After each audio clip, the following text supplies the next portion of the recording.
Pyrrole या azole की बात करेंगे। Medicinal chemistry B pharma 4th semester का यूनिट नंबर 3 चल रहा था, हेट्रोसाइक्लिक कंपाउंड। तो आपसे मैंने सजेशन पूछा था कि इसका नॉमेनक्लेचर जो कि सिर्फ 1-2 नंबर का आएगा और इस इट विल टेक करीब 4 से 5 लेक्चर लेगा, तो मैं उसको पढ़ाऊँ कि ना पढ़ाऊँ। तो मैक्सिमम कमेंट्स जो आपके आए थे उसमें कुछ बच्चे थे जो सर कह रहे पढ़ा दीजिए, फ्यूचर बाद में काम आएगा, और कुछ थे मैक्सिमम जिनको सिलेबस पूरा जल्दी करना था, उन्होंने कहा मत पढ़ाइए। तो हमने भी डिसाइड किया है कि उस नॉमेनक्लेचर वाले पोर्शन को हम लास्ट में लेकर चलेंगे, बाद में सब खत्म होने के बाद उसको आराम से इत्मीनान से सिखाऊंगा, क्योंकि हो सकता है वो कह रहा है आपको एग्जाम के बाद भी पढ़ाऊंगा तो कोई दिक्कत नहीं है, क्योंकि वो उसमें ज़्यादा नंबर का आना नहीं है, लेकिन आगे के लिए बहुत जरूरी है वो। तो इस फिलहाल यूनिट नंबर 3 में जो अगले लेक्चर की बात करें तो 3 ड्रग के बारे में पढ़ना है, pyrrole, furan and thiophene. Okay, pyrrole, furan और थायोफिन में देखा जाए अगर हम बात करें तो पायरॉल, फ्यूरॉन और थायोफिन के कंपाउंड्स में इनका प्रॉपर्टीज लिखनी है, इनके रेजोनेंस लिखने हैं, इनकी physical properties, chemical properties, method of preparations और यूज, यानी इतनी चीजों को लिख करके हमको देखना है। तो इस यूनिट 3 में सिर्फ 3 ही ड्रग है, पायरॉल, फ्यूरॉन और थायोफिन। यूनिट 4 पे जाएंगे उसमें ढेर सारी ड्रग्स है, तो अभी यहाँ पे हम बेस क्लियर करते हैं। तो आज हमारा जो पहला ड्रग है वो है पायरॉल। लेकिन पायरॉल को हम एजोल भी कहते हैं, क्योंकि जो आपको पता है नाइट्रोजन को एजा कंपाउंड बोलते हैं, जहाँ पे होता है नाइट्रोजन उसको एजा बोलते हैं। This is azole. तो अब इसमें एजोल में हम कुछ पॉइंट अगर लिखना चाहेंगे तो नोट्स कैसे बनाएंगे आप इसको देख सकते हैं, इसकी नंबरिंग करें 1 2 3 4 5। तो पहला पॉइंट क्या है, it is a heterocyclic compound. ठीक है, पहला पॉइंट क्या है, हेट्रोसाइक्लिक कंपाउंड है विद हेट्रो एटम क्या है इसमें, नाइट्रोजन। क्लियर हो गया, यानी हम कह सकते हैं, देखो नोट्स खुद से बनाइएगा, कुछ नोट्स ऑलरेडी वेबसाइट पे है, आप अगर लिखना चाहें लिख सकते हैं कि pyrrole is a heterocyclic compound which contain nitrogen as a heteroatom। ठीक है, दूसरी पॉइंट से जानने वाली बात क्या है, it is the 5 membered ring। आपने क्लासिफिकेशन में देखा था ना 5 membered ring। ये 5 membered ring में कौन सा विद कितने heteroatom, 1 2 3, this is only 1 5 membered ring with only one heteroatom। इन दूसरा पॉइंट हम लिख सकते हैं कि pyrrole is a 5 membered ring with only one heteroatom। ठीक है, आपको दिख रहा है कि 1 हेटेरोएटम होता है। दूसरी बात अगर हम बात करें तो पायरॉल के स्ट्रक्चर में नाइट्रोजन पे एक लोन पेयर है। तो आपको पता है कि ये कैसा कंपाउंड है, एरोमेटिक कि non aromatic, this is aromatic. कैसा है, एरोमेटिक। और एरोमेटिक क्यों है, क्योंकि इसमें जो है देखो ये this is pi bond, sigma bond, pi bond and this is lone pair. इसमें जो रेजोनेंस है वो पाई लोन पेयर पाई। ठीक है ना, इसमें जो रेजोनेंस है वो पाई लोन पेयर और पाई के बीच रेजोनेंस है, यानी ये लोन पेयर कई जगह घूम घूम करके चारों तरफ मूवमेंट कर करके अलग अलग रेजोनेटिंग स्ट्रक्चर बना सकते हैं। अब हम अगर बात करें, ये उस इसके प्रॉपर्टीज हो गए, इसके स्ट्रक्चर हो गए। अगर इसके केमिकल फार्मूला की बात करें, what is the formula, chemical formula क्या होगा, आप देखिए क्या हो सकता है। यहाँ पे काउंट करिए 1 2 3 4 C4। ठीक है, सारे पे 2 हाइड्रोजन, 1 2 3 2 2 4 2 6 2 8 1 9 H9। ठीक है, और this is the chemical formula. इसका मॉलिक्यूलर वेट कैसे निकाल सकते हैं, देखो कुछ भी याद नहीं करना है यार, केमिस्ट्री बहुत आसान है, कुछ याद नहीं करना है, बस केमिस्ट्री देखो अभी खोलो और खुद बना के लिखो। हेट्रोसाइक्लिक है दिख रहा है, नाइट्रोजन है दिख रहा है, 5 मेंबर्ड है, हेटेरोएटम 1 है दिख रहा है, एरोमेटिक है कौन कौन सा है, पाई लोन पेयर पाई का दिख रहा है, फार्मूला दिख रहा है। मॉलिक्यूलर वेट कैसे निकालोगे ना, 12 चौक 48 प्लस 9 और इसका 14, इसको काउंट कर लो तो 48 12 60 2 62 8 70 71 समथिंग 71 के अप्रॉक्स इसका मॉलिक्यूलर वेट आएगा। कुछ भी याद नहीं करना है। तो इस तरह से अगर आप पायरोल पे डालेंगे हेडिंग, पायरोल लिख के इसकी इतनी प्रॉपर्टीज को आप आसानी से लिख सकते हैं। ये इसका केमिकली क्या होता है, कैसा होता है, कैसे किस चीज़ से बना होता है। ठीक है, और पायरोल की स्ट्रक्चर को हम अगर इक्विवेलेंट स्ट्रक्चर बना सके तो कैसे बना सकते हैं, ऐसे बनेगा CH2 single bond CH2 double bond CH double bond CH, CH2 नहीं सॉरी CH होगा, सॉरी फ्रेंड गलती हो गई है भैया, मालिक माफ करे। यहाँ पे CH है 1 2 3 4 5 है, 5 कम कर दो, 48 5 53 53 10 63 4 67 सॉरी। ठीक है, तो अब इसको हम ऐसे बना सकते हैं, दिस इज N, यहाँ पे लोन पेयर और यहाँ पे हाइड्रोजन। ये इसका स्ट्रक्चर इस तरह से इक्विवेलेंट बन सकता है। अगर आप कॉपी बनाना चाहें तो इस तरह से बना सकते हैं। अब हम बात करेंगे इसके रेजोनेंस स्ट्रक्चर की। तो what is the resonance structure, कैसे बनता है रेजोनेंस स्ट्रक्चर। देखो बहुत से बच्चे बड़े कंफ्यूज होते हैं, अरे सर रेजोनेंस स्ट्रक्चर तो पल्ले नहीं पड़ रहा है, पता नहीं कैसे घुमा देते हैं, पता नहीं कैसे बना देते हैं, हमको समझ नहीं आता। तो आज मैं आपको सिखाता हूँ कि किसी भी कंपाउंड का रेजोनेंस स्ट्रक्चर कैसे बनेगा, कितना बनेगा, कैसे जानेंगे। तो रेजोनेंस स्ट्रक्चर बनाने का सिंपल सा तरीका है फ्रेंड कि क्या कर सकते हैं हम लोग कि तब तक हम उस स्ट्रक्चर को घुमाते रहेंगे, तब तक घुमाते रहेंगे जब तक लौट के बुद्धू घर पे ना आ जाए, मतलब जब तक वो अपनी पुरानी पोजीशन पे ना आ जाए। तो अगर इसको हम स्ट्रक्चर को देखना चाहें तो हम कैसे देख सकते हैं, ठीक है। यहाँ पे बात करेंगे हम रेजोनेंस की, ठीक है। रेजोनेंस क्या होता है कि किसी भी कंपाउंड का डीलोकलाइजेशन ऑफ पाई इलेक्ट्रॉन यानी कि होने से कारण जो अलग अलग स्ट्रक्चर बनते हैं वो रेजोनेंस स्ट्रक्चर होता है। और रेजोनेंस स्ट्रक्चर थोड़ा सा कॉम्प्लिकेटेड देखने में लगता है, यार कैसे बनाया, बड़ा कठिन है, ये है वो है। कुछ नहीं करना है, बस आपको क्या करना है, किसी भी स्ट्रक्चर को रोटेट करना शुरू करना है, डबल बॉन्ड को, सिंगल बॉन्ड को, लोन पेयर को रोटेट करना शुरू करना है। देखो ये तो पता है इसमें रेजोनेंस क्यों हो रहा है, इसमें देखो रेजोनेंस क्यों हो रहा है, pi, sigma, pi and lone pair, यानी इसमें पाई, लोन पेयर, पाई, यानी इन तीन चीज का रेजोनेंस हो रहा है। यानी रोटेशन भी किसका होगा, लोन पेयर और पाई इलेक्ट्रॉन का। इस पाई बॉन्ड और लोन पेयर को रोटेट करते करते हम तब तक रोटेट करेंगे जब तक हमको इनिशियल स्ट्रक्चर या पहला स्ट्रक्चर ना मिल जाए। ये हमारा पहला स्ट्रक्चर है, तो इसको रोटेट करने का तरीका क्या है कि आप इसको इस तरह से रोटेट कराइए, ये वाला यहाँ रोटेट कराइए और ये वाला यहाँ, सेम डायरेक्शन होना चाहिए, डायरेक्शन कोई भी चेंज नहीं होना चाहिए। तो अब क्या पता है आपको, तो बढ़िया स्ट्रक्चर आप कॉमन पहले बना लीजिए, नाइट्रोजन, ये तो उतना रहेगा ही रहेगा। अच्छा, लोन पेयर क्या होता है कि ये लोन पेयर शिफ्ट हो रहा है इस कार्बन पे, कार्बन नंबर 2 पे यानी कार्बन नंबर 1 पे, तो क्या होगा, यहाँ पे आएगा माइनस चार्ज, क्योंकि लोन पेयर क्या होता है, नेगेटिव चार्ज होता है, ये जब भी जाएगा शिफ्ट होगा। अब यहाँ पे लोन पेयर यहाँ शिफ्ट हुआ, ये वाला पाई बॉन्ड, देखो ये वाला पाई बॉन्ड हमने यहाँ शिफ्ट किया, देखो यहाँ से यहाँ चला गया, और ये वाला पाई बॉन्ड हमने यहाँ से यहाँ शिफ्ट किया। ये हमारा स्ट्रक्चर नंबर फर्स्ट था, ये स्ट्रक्चर नंबर सेकंड बन गया। अब हम कैसे इसको फर्दर बना सकते हैं, अब इसको फिर रोटेट कराइए, इसको यहाँ ले जाइए, इसको यहाँ ले जाइए और इसको यहाँ ले जाइए। यानी अब हम क्या बनाएंगे, स्ट्रक्चर कैसे बना सकते हैं, देखिए रेजोनेंस कैसे बनेगा, सीधा सा स्ट्रक्चर है, ये माइनस चार्ज ऊपर जाएगा, ये माइनस चार्ज यहाँ आ गया, लोन पेयर वाला, इसको माइनस चार्ज लोन पेयर कह रहे हैं। ये वाला बॉन्ड हमारा यहाँ आया, तो ये वाला बॉन्ड यहाँ आ गया, ये वाला बॉन्ड यहाँ गया, ये वाला बॉन्ड हमारा यहाँ। देखिए ये स्ट्रक्चर, ठीक है, कितना आसान है, कुछ भी याद नहीं करना, बस सिंपल सा रोटेट कराओ, इससे डायरेक्शन सेम होना चाहिए। अब अगली बार रोटेट कराओगे, इसको यहाँ ले जाओ, इसको यहाँ ले जाओ और इसको यहाँ ले जाओ, तो अगला स्ट्रक्चर क्या बनेगा फ्रेंड, देखिए इस स्ट्रक्चर को बना रहे हैं हम लोग। तो अगला स्ट्रक्चर फिर से पहले तक कॉमन बना ले रहे हैं, कैसे बनेगा, ये वाला माइनस चार्ज यहाँ आएगा तो माइनस चार्ज यहाँ आ गया, देखिए ये वाला यहाँ शिफ्ट हुआ, ये वाला बॉन्ड यहाँ शिफ्ट हुआ, तो ये वाला बॉन्ड अब यहाँ आ गया, और ये वाला बॉन्ड यहाँ शिफ्ट हुआ, ये वाला बॉन्ड यहाँ, यानी तीनों केस में देखिए रेजोनेंस आपको दिख रहा है साफ साफ। अब क्या कर सकते हैं, क्या अभी भी रेजोनेंस और बनेगा, क्या पहले पोजीशन में आ गया, अभी पहले पोजीशन में नहीं आया, अभी रेजोनेंस और बनेगा, कैसे बनेगा, अब इस बॉन्ड को यहाँ रोटेट कराओ, इसको यहाँ रोटेट कराओ और इसको यहाँ रोटेट कराओ, यानी हर बार रोटेशन सेम होना चाहिए सिंगल।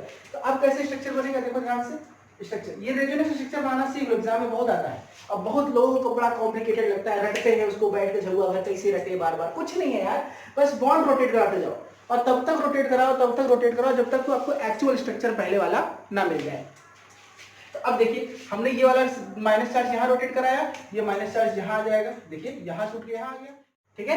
तो ये वाला माइनस चार्ज यहाँ उठ के आएगा, तो ये हो गया, ये वाला बॉन्ड यहाँ जाएगा, ये यहाँ चला गया, और ये वाला बॉन्ड यहाँ जाएगा तो ये यहाँ चला गया, ये स्ट्रक्चर बन गया। क्या ये स्ट्रक्चर पहले वाले से मैच कर रहा है, नहीं, अभी भी नहीं मैच कर, मतलब एक स्ट्रक्चर और रोटेट कराएंगे, फिर से रोटेट कराइए। अब क्या होगा, ये स्ट्रक्चर आ गया third, this is 4 and this is 5, ठीक है।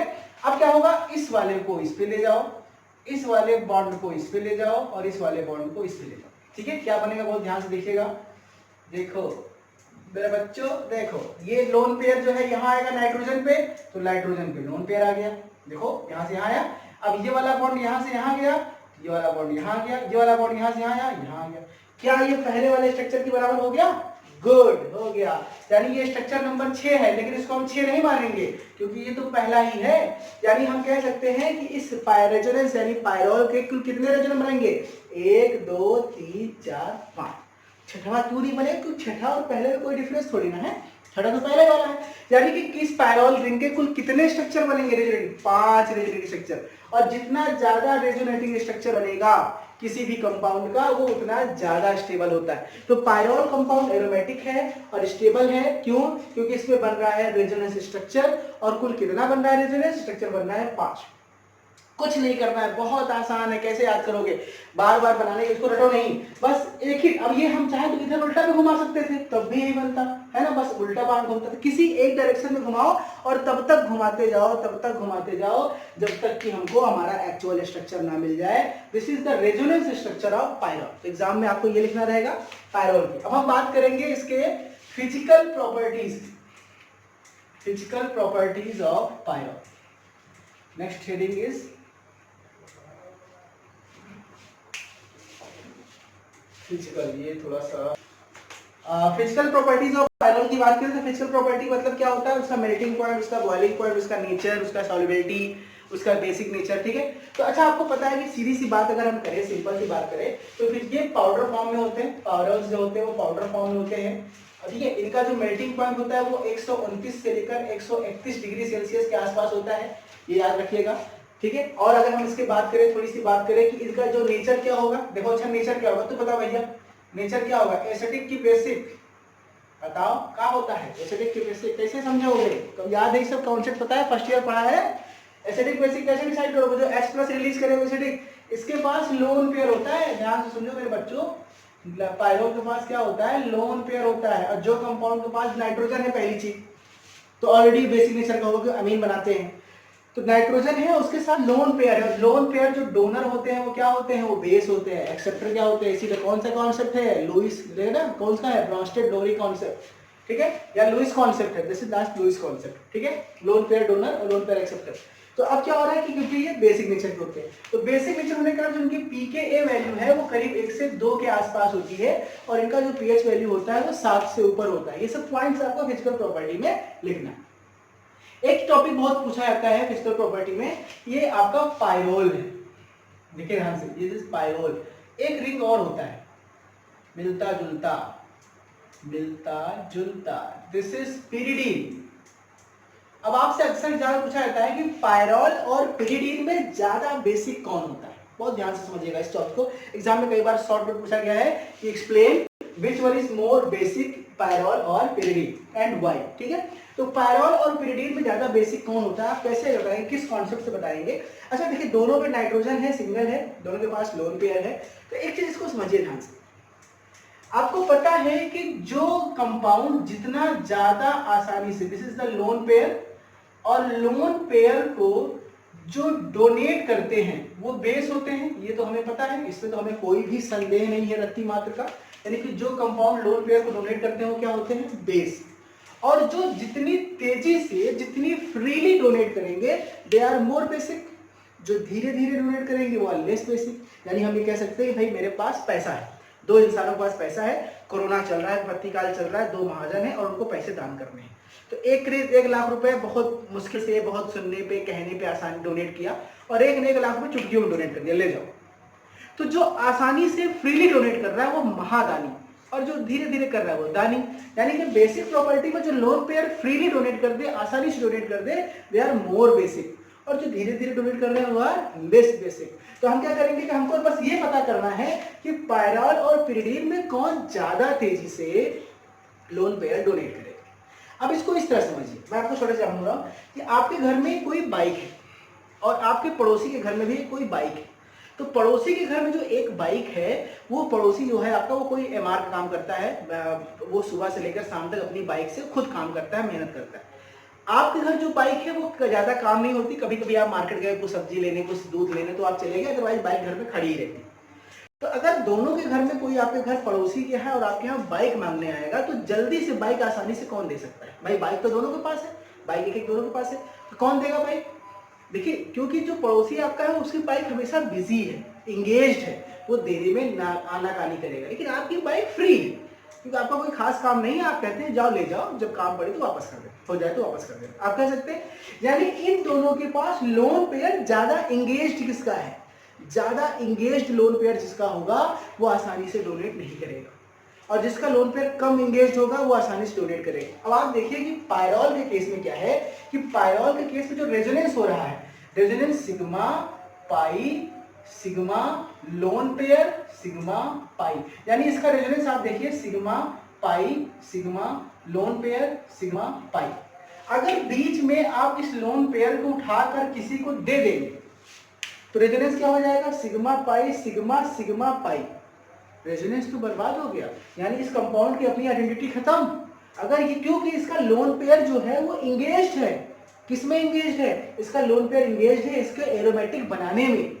अच्छा इसकी बात कर लें, इसको कैसे करेंगे, पाई सिग्मा पाई lone pair sigma pi sigma. अब इसको लिख के देखो, पाई सिग्मा पाई lone pair sigma pi sigma. देखिए अगर इस कंपाउंड से आप लोन पेयर को बाहर निकाल लेते हैं, यानी पिरिडीन की बात करें तो पिरिडीन से अगर आप लोन पेयर को बाहर निकाल लेते हैं तो पाई सिग्मा पाई सिग्मा पाई सिग्मा, यानी इसका रेजोनेंस अभी भी बना हुआ है, यानी इसके रेजोनेंस होने में लोन पेयर का कोई योगदान नहीं है। ये already pi sigma resonance show कर रहे हैं, लेकिन इसके रेजोनेंस होने में, इसका रेजोनेंस होने में, एरोमेटिक होने में लोन पेयर का बहुत बड़ा योगदान है। यानी इसका लोन पेयर जो है वो बिजी है और इसका लोन पेयर जो है फ्री है। अब हम समझ सकते हैं कि जो पिरिडीन है उसका लोन पेयर फ्री है, इसलिए अपने लोन पेयर को आसानी से किसी कंपाउंड को डोनेट कर सकता है। लेकिन इसका लोन पेयर क्योंकि एरोमेटिक कंपाउंड बनाने में बिजी है, इसलिए अपना लोन पेयर आसानी से किसी को डोनेट नहीं कर सकता। इसलिए pyridine is always more basic than pyrrole. ये एग्जाम्पल कई बार पूछा गया है, कॉन्सेप्ट याद रखना कि पिरिडीन क्यों है पायरोल से अधिक बेसिक क्यों है, क्योंकि पिरिडीन का जो लोन पेयर है वो उसका रेजोनेंस पे कोई इन्वॉल्वमेंट नहीं है, जबकि पायरोल के लोन पेयर का रेजोनेंस इन्वॉल्वमेंट है, ये बिजी है, ये डोनेट नहीं करेगा और ये आसानी से डोनेट करेगा। और हमें पता है जो जितना आसानी से डोनेट करेगा वो उतना ज्यादा बेसिक नेचर का होता है। क्लियर हो गया फ्रेंड, ये हमारे कुछ कॉन्सेप्ट हो गए। पायरोल की हमने बात कर ली, इसके स्ट्रक्चर की, रेजोनेंस की और फिजिकल प्रॉपर्टीज की। अब हम बात करेंगे इसके सिंथेसिस की कि हम कैसे बनाते हैं, केमिकल प्रॉपर्टीज की और इसके रोल्स की बात करेंगे। ठीक है।